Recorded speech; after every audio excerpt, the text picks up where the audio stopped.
હજી સુધી તો બહુ ખાસ એટલા બધા રોગો ધ્યાનમાં નથી આવ્યા, પણ હવે ના સ્ટેજ ઉપર પછી છે ને હાલમાં જે આપણે શરૂઆતમાં જે મગફળીના મૂળમાં જે કાળી ફૂગ આવતી હોય છે એ ફૂગનો હવે ધીમે ધીમે લગભગ ઉપદ્રવ ચાલુ થઈ છે. નમસ્કાર ખેડૂત મિત્રો, હું વાસાણી રામજી ખેડૂત જગત ચેનલમાં આપ બધાનું હાર્દિક સ્વાગત કરું છું.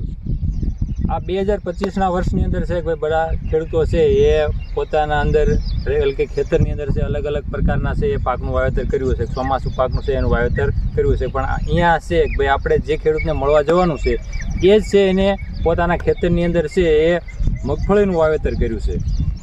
તો મગફળીનું વાવેતર તો કર્યું છે, પણ એની અંદર આવતા જે અમુક રોગો છે અથવા એમની શું માવજત કરવી આપણે છે એમના પાસેથી જ માહિતી લઈશું. સૌથી પહેલાં છે આપણે એમનો પરિચયની વાત કરીએ તો એમનું નામ છે વાસાણી સૌજીભાઈ, ગામ હાથસણી, તાલુકો વિછિયા અને જિલ્લો રાજકોટ.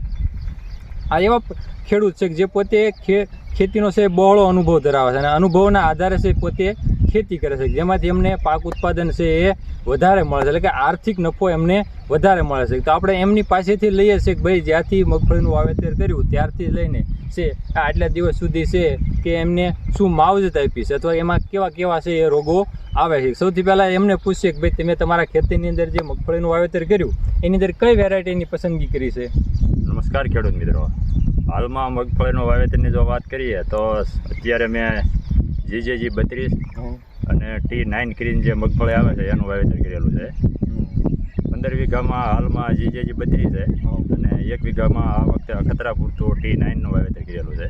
એટલે કે વધારે વાવેતર ગણો તો વધારે વાવેતર જીજેજી 32 નું ગણાય. તો જે તમે વાવેતર કર્યું એથી લઈને અત્યાર સુધી આ કેટલા દિવસની મગફળી તૈયાર થઈ છે? અત્યારે હાલમાં 20 થી 21 દિવસની મગફળી તૈયાર થઈ ગઈ છે. હવે તો આમ ગણો તો અત્યાર સુધીમાં આ મગફળીની અંદર છે કે ભાઈ કોઈ અન્ય રોગો છે એવા તમને ધ્યાનમાં આવ્યા હોય તો? હજી સુધી તો બહુ ખાસ એટલા બધા રોગો ધ્યાનમાં નથી આવ્યા, પણ હવે ના સ્ટેજ ઉપર પછી છે ને હાલમાં જે આપણે શરૂઆતમાં જે મગફળીના મૂળમાં જે કાળી ફૂગ આવતી હોય છે એ ફૂગનો હવે ધીમે ધીમે લગભગ ઉપદ્રવ ચાલુ થઈ જાય છે. શરૂઆતના 25 થી 30 દિવસની મગફળી થાય એ શરૂઆતની આજુબાજુમાં લગભગ આનો ઉપદ્રવ જોવા મળે છે. ફૂગ છે કે વાવેતરથી 25 દિવસ કે 30 દિવસના અંતરે છે કાળી ફૂગનો ઉપદ્રવ જોવા મળે છે. તો સૌથી વધારે કઈ વેરાયટી ઉપર જોવા મળતી હોય છે? લગભગ તો આમ તો બધી પ્રકારની મગફળી ઉપર જોવા મળે છે, પણ હાલમાં જે અમારા અનુભવ પ્રમાણે જીજેજી 32 માં લગભગ એનું પ્રમાણ ઓછું રહે છે બીજી મગફળી કરતા. એટલે કે 20 નંબર છે, 20 નંબર છે, પછી ગિરનાર છે, એ બધી મગફળી કરતા લગભગ ઓછું પ્રમાણ છે આમાં. એટલે જો કદાચ બીજા ખેડૂત મિત્રોએ છે કોઈ અન્ય વેરાયટીની પસંદગી કરી હોય વાવેતર માટે તો એની અંદર જો ફૂગ આવતી હોય તો એના લક્ષણો કેવા હોય જેથી ખેડૂતને ખ્યાલ આવે કે ભાઈ મારા ખેતરની અંદર છે એ ફૂગ જોવા મળે છે? પ્રાથમિક લક્ષણ કેવું હોય અથવા એની ઓળખ કઈ રીતે? પ્રાથમિક લક્ષણોમાં તો જ્યારે આપણે લંઘાઈ ગયેલો છોડ ઉંબાળવી એટલે શરૂઆતમાં તો એના મૂળમાં જ કાળી ફૂગ જોવા મળે આપણને, એ એનો શરૂઆતનું લક્ષણ છે. એટલે કે શરૂઆતમાં આપણા ખેતરની અંદર જે આપણે ચક્કર મારતા હોય, આંટો મારતા હોય ત્યારે આપણને મુરઝાઈ ગયેલો હોય, થોડો પીળો પડી ગયો, સુકાઈ ગયેલો અને ખેંચીને જોવો તો એની મૂળની અંદર કાળી ફૂગ જોવા મળે છે. તો આ જે ફૂગ છે એના નિયંત્રણ માટે અથવા વાતાવરણની અસર એની ઉપર શું થાય છે? વાતાવરણ આમ તો ખરેખર તો જ્યારે રાત્રિ અને દિવસનું ટેમ્પરેચર જ્યારે વધઘટ થાય, જ્યારે રાતનું તાપમાન છે એ 16 ડિગ્રીની આસપાસ હોય અને દિવસનું ટેમ્પરેચર જ્યારે 30 સેલ્સિયસ કરતાં ઉપર હોય ત્યારે આ ફૂગનો ઉપદ્રવ વધારે જોવા મળે છે. એટલે ખાસ તો જ્યારે વધારે ઉપદ્રવ હોય ત્યારે એક તો આંતરખેડ છે એ ઓછી કરવી, જેથી કરી અને હવાની અવરજવર જમીનમાં થોડીક ઓછી થઈ શકે. એટલે કે જો આંતરખેડ કરો તો એમને પૂરો વિકાસ થવા માટેનો અવકાશ મળે, એટલે કે હવાની અવરજવર વધારે થાય એટલે ઉપદ્રવ વધારે થતો હોય છે. એટલે કે કોઈ પણ ખેડૂત મિત્રોને જો વધારે ફૂગનો ઉપદ્રવ હોય તો આંતરખેડ ટાળવી જોઈએ અમુક સમય સુધી, અથવા ઘણા એવું પણ કરતા હોય છે કે ભાઈ એની અંદર કોઈ સ્પ્રેયર કરતા હોય છે. તો ઘણા ખેડૂત મિત્રોને જો વધારે પડતી ફૂગ હોય તો એની ઉપર વરસાદની શી અસર થાય છે? વરસાદની તો એની ઉપર બહુ વિપરીત અસર નથી થતી, પણ જો એના નિયંત્રણની જો વાત કરીએ તો નિયંત્રણ કરવું હોય તો શરૂઆતમાં આપણે હેક્ઝાકોનાઝોલ છે, ટેબુકોનાઝોલ છે, પછી ક્રોપિકોનાઝોલ છે, આ જે ગ્રુપની કોનાઝોલ ગ્રુપની છે, એ સિવાય પછી જે બાયરવાળાનું નેટિવો આવે છે, આ બધી દવાનો જો શરૂઆતના સ્ટેજમાં જો આપણે એનો છંટકાવ કરીએ તો એનું પ્રમાણ લગભગ થોડુંક ઘટાડે જોઈએ. એટલે કે રોકાઈ નથી જતું પણ ઘટાડે એવું અનુભવ છે અમારો. અમુક અંશે છે તમારા અનુભવને આધારે તમે એવો ખ્યાલ આપ્યો છે કે ભાઈ એનું નિયંત્રણ કરી શકાય છે.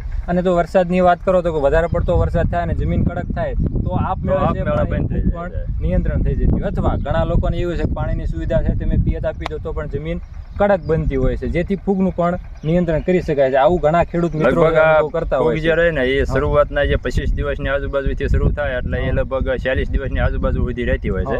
પછી ઓટોમેટિક આ ફૂગ છે એ લગભગ બંધ થઈ જતી હોય છે. તો આ તમે જે વાત કરી કે ભાઈ અલગ અલગ કન્ટેન્ટ વાળી છે સ્પ્રેયર કરવાનો, આ વાત થઈ આપણે કોઈ રાસાયણિક દવાનો. હવે એની અંદર છે કોઈ આપણે જૈવિક દવાનો યુઝ કરવો હોય, ઘણા ખેડૂત મિત્રો છે એ પોતે ઓર્ગેનિક ખેતી કરતા હોય, એ લોકોને પણ ફૂગનો ઉપદ્રવ વધારે જોવા મળતો હોય, તો એની માટે કોઈ તમારા અનુભવના આધારે સજેશન કરતા હોય તો? જૈવિક ખેતીમાં જો વાત કરીએ તો એમાં લગભગ છે ને ટ્રાયકોડરમાં આપણે જે આવે છે અને એક સુડોમોનાસ ગ્રીન બેક્ટેરિયા આવે છે, એને લીંબોળીના અથવા એરંડા ખોળ હારે ભેળવી અથવા તો સાણિયા ખાતરની હારે ભેળવી અને જમીનમાં પૂરેપૂરો ભેજ હોય ત્યારે જો જમીનમાં આપી દેવી પૂછીને અથવા સાસથી વાવીને સાહની બાજુમાં, તો એનું રિઝલ્ટ લગભગ સારું એવું પરિણામ જોવા મળે. એટલે કે મોસ્ટલી જૈવિક બેક્ટેરિયા તમે આપો એટલે એ બેક્ટેરિયાને પોતે ફૂગ છે એ ખોરાક તરીકે લઈ અને પાક ઉપર થતું ફૂગનું અસર છે એનું નિયંત્રણ થાય છે. તો જે બેક્ટેરિયા આપવાની તમે વાત કરી તો એ કે આમ ભેજમાં આપો, એ વાવેતર કરીએ તો ઉપર છંટકાવ કરો અથવા ફેંકી શકો તો પણ ચાલે? એવી રીતે ન ચાલે. એને તો શરૂઆતના સ્ટેજમાં જો આપણે માનો કે અત્યારે મગફળીના આ દિવસોની અંદર જો સાસની અંદર આપણે જો એરંડીનો ખોળ વાવ્યો હોય કે ન વાવ્યો હોય એની સાથે ભેગો કરીને જો વાવી દેવામાં આવે અથવા સાણિયા ખાતરની હારી એને આપવામાં આવે તો એનું રિઝલ્ટ મળી શકે.